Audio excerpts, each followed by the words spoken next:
I'm Cy Hookster. This is Deep Sigh, humor in my adventures in blindness. This is the show where I am reading the things that I write at deepsigh.net about my life as a blind person in New York City and beyond.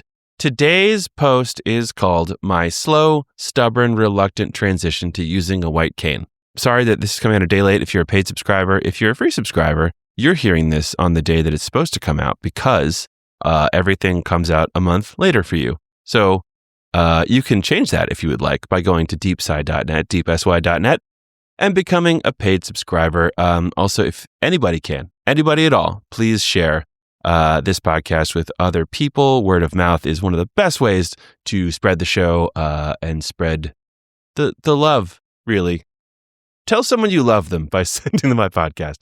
Also, please rate and review this on Apple or Spotify. If you can, it really helps encourage other people to check it out. So if you like it, please do that.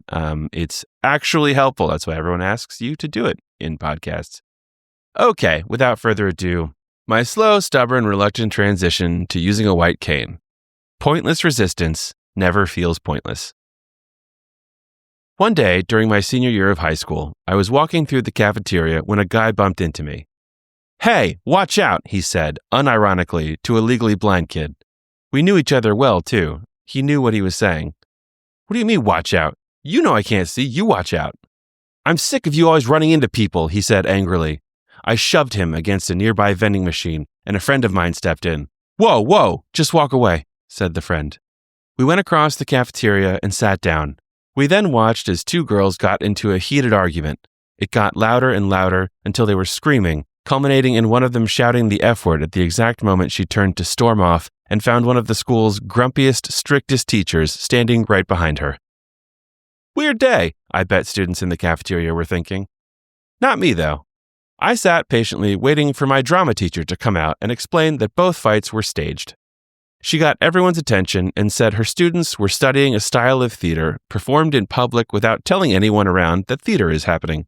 We had just tried it out, and everyone in the room had served as our non-consenting audience.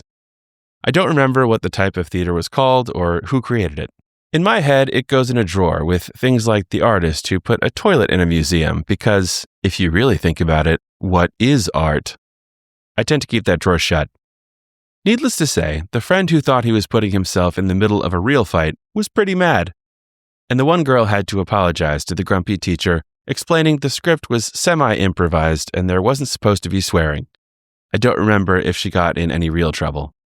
But my drama teacher, always, to my delight, an agent of chaos at the school, was quite happy. This was a period in my life when my already low vision was getting worse. I was definitely at the stage where a white cane would have been useful, but I wasn't using one yet. Consequently, I bumped into a lot of kids in the halls. My drama teacher's opinion was basically that the kids at our relatively small school knew me and it was their responsibility to watch out. After the fake fight, she told me every time she saw one of them bump into me, she hoped I would hit them. I guess this performance was her giving me the chance. As much as I appreciated this view, there were definitely things I had to work through personally. From the moment I showed up in school, I did not want to have anything to do with things that marked me as disabled. For instance, it took me a few years of elementary school to start wearing my glasses consistently. They were extremely thick and magnified my eyes enormously. The most likely people to point them out, ask awkward questions about them, or state bluntly how strange my eyes looked were always children. When I got older, this didn't matter. Their total lack of social awareness was cute, and I liked it when I had an excuse to explain disabilities to kids. But when I was their age, it felt more like my classmates were tiny devils who thirsted after the maniacal glee of ostracizing other children for their abnormalities. So I often kept my glasses in my pocket and got by with less sight.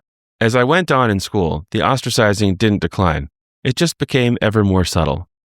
And if I was voluntarily walking around as a child with massively decreased vision to placate the little demons, you know I wasn't going to start using a white cane without a fight. It's possibly the one object in the world that shouts louder than any other, "Here is a blind person! Notice how different he is!"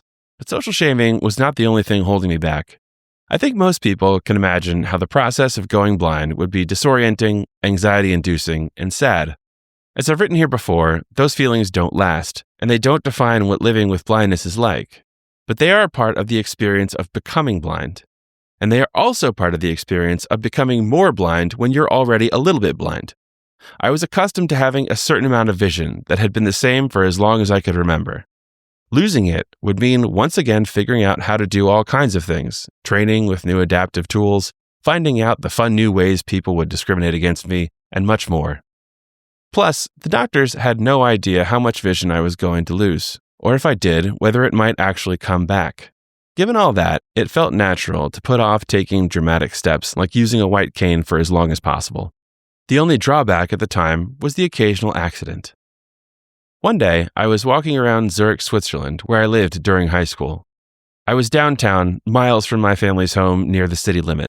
I went to cross a street, but before I could, I ran straight into a sign. As I grumbled and rubbed my forehead, my phone rang. It was a pre-smartphone Nokia. It had screen reading software, but I didn't check who it was before picking up.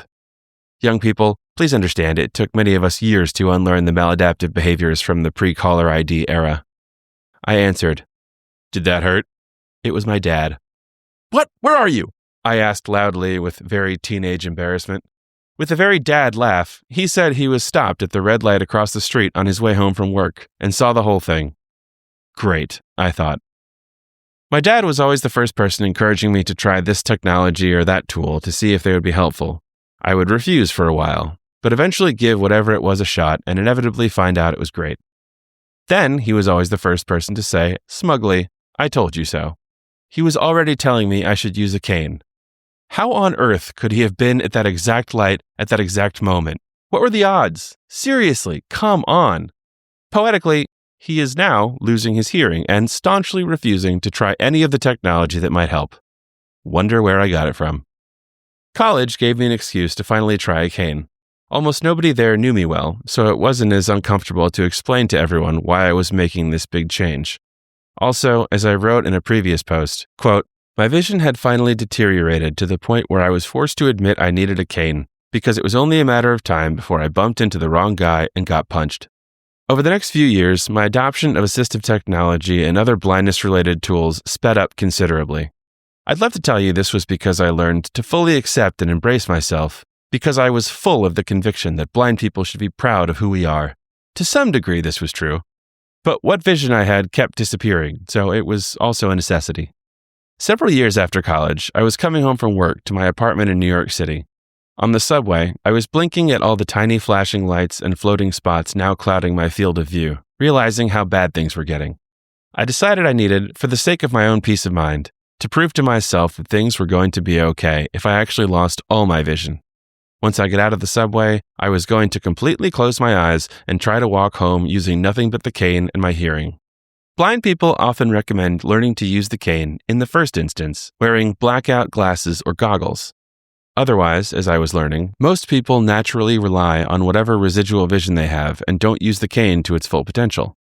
But I think I get some credit for eventually realizing the value of this wisdom. It was rush hour. The streets and sidewalks were teeming and noisy. If you're wondering whether walking in the middle of that without using vision for the first time ever with no sighted guide was risking the safety of those around me, my answer to you is probably yeah. But luckily, no commuters or tourists or neighborhood children were injured during the experiment. In fact, I got home just fine. It wasn't even that challenging. As it turned out, the way I lost my vision was just about the most gracious way it could have happened. The process was extended and gradual. It took almost 20 years all told. Combine that with the knowledge and experience of growing up with low vision, and I had a lot of latitude. I had time to fight it and be stubborn, to resist and relent and resist again, to develop my own skills slowly, at my own pace, as needed, to sort through the trauma caused by the miniature Satans without worrying about the trauma caused by a sudden onset of blindness. When the day came for the lights to finally go out, for the last bit of usable vision to dissipate, I'm not even sure I noticed it happen.